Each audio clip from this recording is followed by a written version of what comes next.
Paz do Senhor, minhas irmãs, graças a Deus, mais um dia do nosso estudo, da nossa busca na presença do Senhor, de melhorar os nossos comportamentos, as nossas atitudes. Deus seja louvado. Hoje, a tolice que vamos conversar um pouco é a preguiça.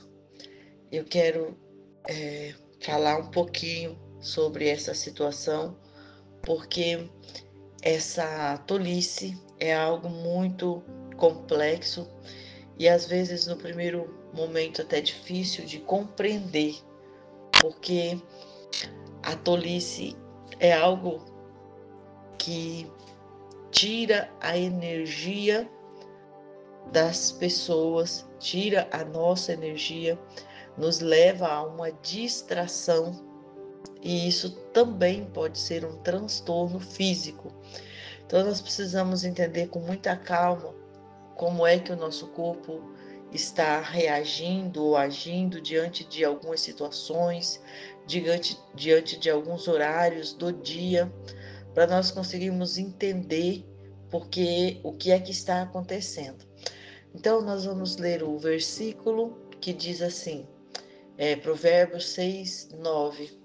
Até quando você ficará deitado, preguiçoso? Quando se levantará do seu sono? Este provérbio, ele vem falando daquela preguiça da pessoa que quer ficar deitada, da pessoa que quer sempre que as coisas aconteçam sem a ação delas. E aqui nós precisamos analisar algumas perguntas para entender se esse sono, se esse deitar é de preguiça ou porque você está realmente exausta e precisa de tomar alguns cuidados físicos, talvez até tomando vitaminas, talvez fazendo atividade física, talvez se alimentando melhor, ou talvez organizando mesmo a sua rotina. Porque a gente sabe que é fácil descrever uma preguiça quando vê alguém deitado, quando vê alguém que só quer ficar na cama, no sofá, na televisão ou no celular, que não faz a higiene de sua casa, que não faz a higiene do seu corpo, que não cozinha para si, que mantém, né, essa rotina assim totalmente desorganizada e suja. Então, mas só que aqui para o nosso estudo, que eu creio que aqui nós estamos em mulheres que já não tem esse comportamento tão alarmante desse jeito, mas que pode estar de alguma maneira desenvolvendo uma preguiça em algumas áreas da vida por conta do desânimo, e que é uma das maiores causas que leva à preguiça. Mas e aí o que é o desânimo, para separar o desânimo da preguiça? Vamos colocar algumas frases para a gente entender o que significaria isso. Quando uma pessoa está com tendência a evitar as atividades que exigem esforço físico e mental, então isso já é uma preguiça que pode ser originada até na deficiência de alguma vitamina, ou pode ser algo espiritual, porque a exaustão do espírito, que é quando você perde a fé em determinadas coisas, em determinada área da sua vida, talvez até por alguma decepção que você passou, por alguma frustração que você passou. E aí o que acontece? Gera aquele desânimo. E aí, então, essa hora nós precisamos cuidar muito, porque nós sabemos que o inimigo das nossas almas, ele fica procurando uma oportunidade. Então, de repente, você é uma pessoa que ora, que faz, que busca a presença do Senhor, que ouve louvor, que estuda a palavra. Mas aí, mesmo fazendo tudo isso, você passa por decepções, porque isso não te livra de confronto, de decepções e de passar por situações que não te agradam. E aí você olha e fala assim: ah, mas também para que orar? Para que buscar a presença de Deus? Eu orei tanto, eu fiz tanto, e olha só o que aconteceu comigo. No que você verbalizou isso, no que você falou isso, o inimigo escuta e diz: então tá, eu vou tirar a sua vontade de fazer isso. Aí, quando é aquele horário que você iria fazer isso, quando é aquele momento que você iria fazer isso, o que que acontece? Te dá aquela canseira, te dá aquela fadiga, te dá aquela vontade de não fazer, e aí você vai procurar uma coisa mais fácil para fazer. Então, e isso não é só com o ler a Bíblia, com estudar a palavra. Isso pode ser também uma tarefa que você fez no trabalho, por exemplo, que você gastou bastante tempo, você gastou sua energia, você se dedicou e você esperava que o resultado fosse maravilhoso.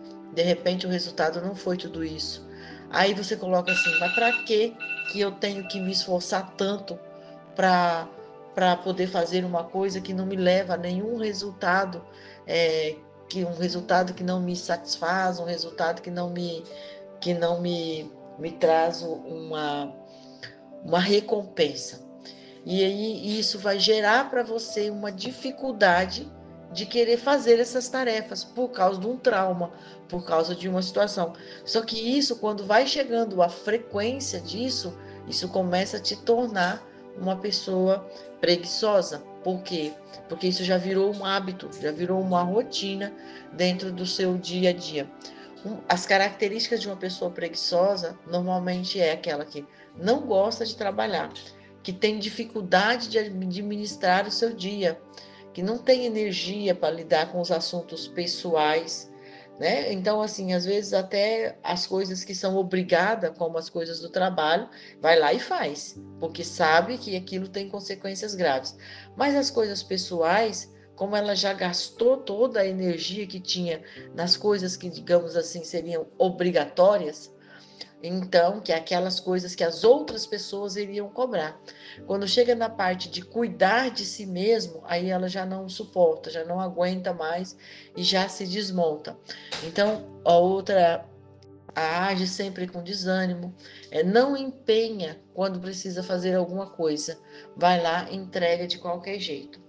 E ainda, dentro do assunto da preguiça, o que nós precisamos também prestar bastante atenção é que nós precisamos entender que há casos que a preguiça já começou lá por causa de uma frustração, por causa de uma decepção, veio uma preguicinha, uma preguiça e foi crescendo. E hoje já se tornou até uma depressão, que é quando a pessoa já não tem mais motivação, nem fisiológica, que é a questão física mesmo, e nem psicológica, que é a questão da vontade de agir. Então, são assim, situações que precisamos analisar, porque a depressão, os sintomas do depressivo é muito, às vezes, interpretado como preguiça. Então, quando nós olhamos como foi que começou esse desânimo, quando foi que começou, depende o tempo que já está com esse desânimo, já pode ter se tornado uma depressão. Porque a depressão, ela não começa num dia e assim, e de repente você era uma pessoa totalmente saudável e de repente no outro dia você é depressivo. Uma situação que ela vem dia após dia se fortalecendo. Talvez lá atrás você passou por uma decepção, aí você ficou muito triste, muito chateado e você foi dando crédito para esse desânimo por causa da decepção.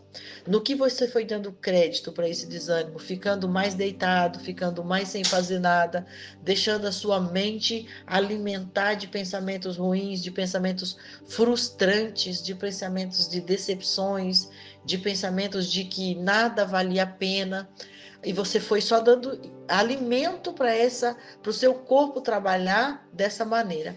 Aí você parou de produzir os hormônios bons, você parou de fazer a transmissão do seu corpo, né, o fluxo do seu corpo funcionar para gerar aquilo que te daria alegria. Também, como você não fez nada, não participou com pessoas, de relacionamentos bons, porque você ganhou convites e disse que não ia, também você perdeu ali toda aquela característica social. Então, o que que acontece? Você chegou a já uma enfermidade. Então, nós precisamos olhar hoje para a nossa realidade. Se essa tolice está acontecendo na nossa vida, na nossa casa, em que proporção ela já tem nos afetado? Porque a preguiça é normal sentir uma preguiça, que a gente fala até preguiça, mas não é uma preguiça, quando nós estamos muito cansados, fizemos muita coisa no dia e tal. Então, assim, ai, agora eu não vou fazer nada, me deu uma preguiça, principalmente depois que come. Ah, me deu uma preguiça, agora eu não vou fazer nada. Então, mas isso precisa ser dosado. A palavra do Senhor, ela diz assim: o caminho do preguiçoso é repleto de espinhos. Esse espinho que o preguiçoso vê é aquilo assim, ó. Ah, isso é difícil, eu não vou nem fazer. Ah, isso aqui eu não aguento. Ah, isso aqui não é para mim. Ah, isso aqui. Entende? Ele sempre está vendo uma dificuldade naquilo que ele precisa fazer. Aí ele diz assim: mas a vereda dos justos é uma estrada plana.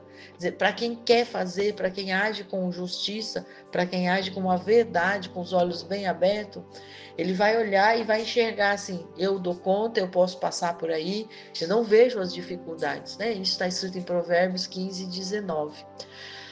A mulher que está com essas situações que nós comentamos aqui, ela facilmente é levada à distração, porque ela vai ter vontade de fazer, porque ela vai olhar e vai enxergar que precisa ser feito, mas ela não vai conseguir fazer, porque até que ela decide começar a fazer, ela vai enxergar algo que vai distrair aquela moleza, aqueles espinhos, né, que o provérbio está dizendo.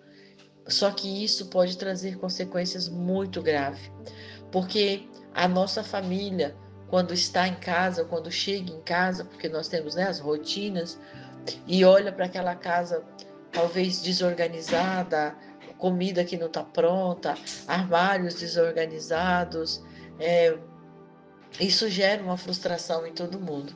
E todos em casa devem ajudar e contribuir com as tarefas da casa. Mas a responsabilidade da mulher em criar essa harmonia, em gerar essa graciosidade assim da casa, o bem-estar, essa responsabilidade é da mulher. Por mais que nós trabalhamos fora, por mais que temos toda uma responsabilidade na nossa profissão e tal, mas a casa ainda continua sendo nossa responsabilidade. Mesmo que você tenha alguém para fazer o serviço da casa, cabe a você a olhar, organizar, saber se está tudo no lugar, o que deveria estar e onde deveria estar. E ainda tem o Eclesiastes 10, no versículo 18, vai dizer assim: o teto desmorona por causa da preguiça. A casa tem goteira por causa da lerdeza das mãos.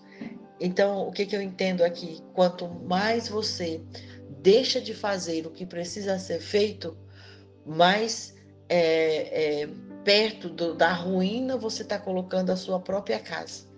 Porque se a gente analisar isso na questão da goteira, como está falando aqui, se você coloca se você deixa uma goteira acontecendo de uma torneira, por exemplo, parece ser só um pingo assim.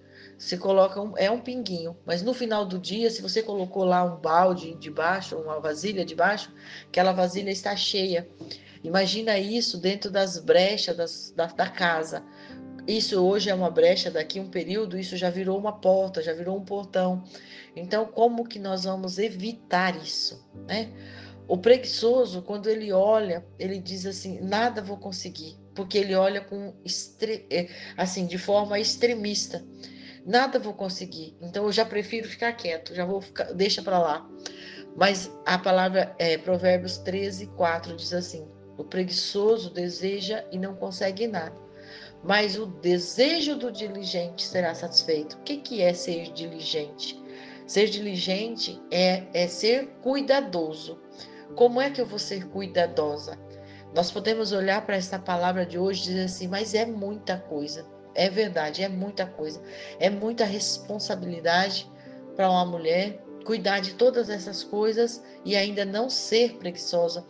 Eu quero, assim, falar um pouco sobre isso, porque nós precisamos entender que ser preguiçosa, talvez, não é todas as áreas da nossa vida, porque eu sei que eu estou falando aqui para mulheres que estão, de fato, buscando a presença de Deus, para mulheres que fazem, para mulheres que trabalham, para mulheres que cuidam da vida, da sua vida, da vida da sua família. Mas aqui o alerta tem alguma área da tua vida que está sendo omissa, que não está sendo cuidada como deveria ser cuidada? Ou você conhece alguém que está nesse estágio de preguiça, que já chegou até uma depressão? O que é que nós podemos fazer diante desta visão que estamos aprendendo hoje? Então, assim, como é que você pode começar a identificar isso? Será que eu estou caminhando por esse lado? Será que eu estou fazendo isso? Né? Uma das coisas que livra a gente da preguiça, principalmente nessa situação, quando você olha e fala assim, essa tarefa é muito difícil, eu não vou fazer, não vou começar a fazer. Então, o que é? A primeira coisa é começar, criando uma rotina. Se você olha para uma situação, eu tenho 20 tarefas para fazer no dia. 20 tarefas é muito, não quero começar. Não vou começar, não, nem começa. Só que se você olhar e separar as tarefas por como você se identifica para executar a tarefa, se é por grau de dificuldade, né? Normalmente, se a gente for analisar do ponto de vista da capacidade física, é melhor você começar pela tarefa mais difícil. Então se organiza, cria uma rotina desde a hora que você acorda para pegar as tarefas e fazer. Porque se você começar pela mais difícil, você resolve a mais difícil e com isso você ganha ânimo para resolver a próxima, porque você já sabe que a próxima é mais fácil. E com isso você vai conseguir ganhando ânimo. Em termos físicos, você tem que ter uma rotina matinal, né? Que é a rotina desde a hora que você acordar, em relação a já não ficar ali rolando na cama, já no que acordou já levanta logo, já bebe água, já tome banho, já se alongue, já faz alguma coisa. Você precisa fazer atividade física para ajudar o corpo a produzir os hormônios que precisa, para catalisar aquilo que precisa ser catalisado, para fazer uma boa digestão, para fazer uma boa circulação, precisa fazer atividade física, ainda que seja poucos minutos, mas precisa ativar, precisa dizer para o seu corpo que você acordou, que você levantou para fazer, que você não vai deixar nada para trás. A outra coisa, peça ajuda, divide as tarefas em partes menores, divide as tarefas em partes de acordo com a responsabilidade dos membros da família, para que você possa estar na gestão, para que você possa estar vendo que o desenvolvimento está acontecendo. Ainda para você ganhar ânimo, visualize os benefícios disso.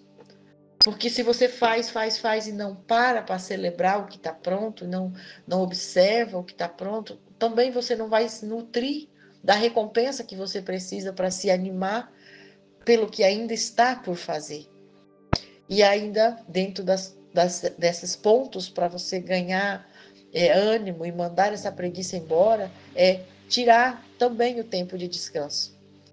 E esse tempo de descanso, que muitas vezes nós que temos mais o ativismo, né? Porque tem também o que a gente até estudou ontem sobre a perfeccionista, que é aquela que é ativa demais, que quer deixar tudo no lugar, que não descansa nunca, né? Não é isso. O tempo do descanso faz parte da rotina e ele precisa ser respeitado.